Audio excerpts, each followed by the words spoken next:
Hi guys! So, i-open na natin yung S9 Plus. Ayan. Ay, ito muna yung lalagyan ng cellphone ng unang bubuksan ko.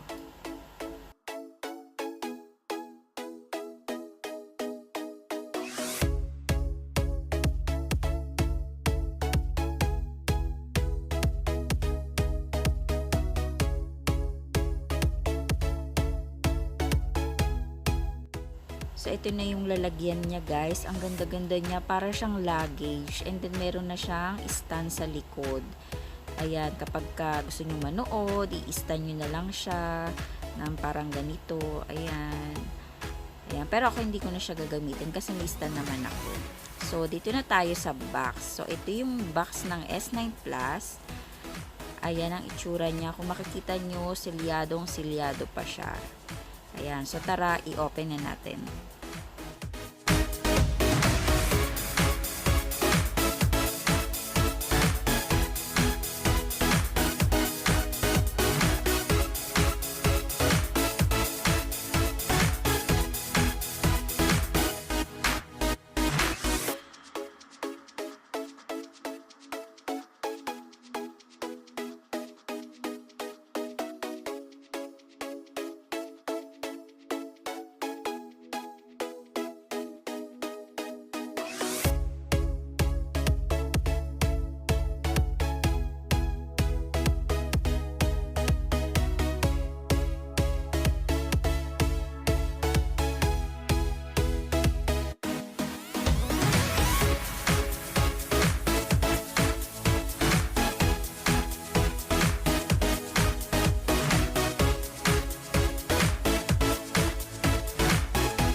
Don't forget to subscribe and thank you for watching and I'll see you on my next one. Bye-bye!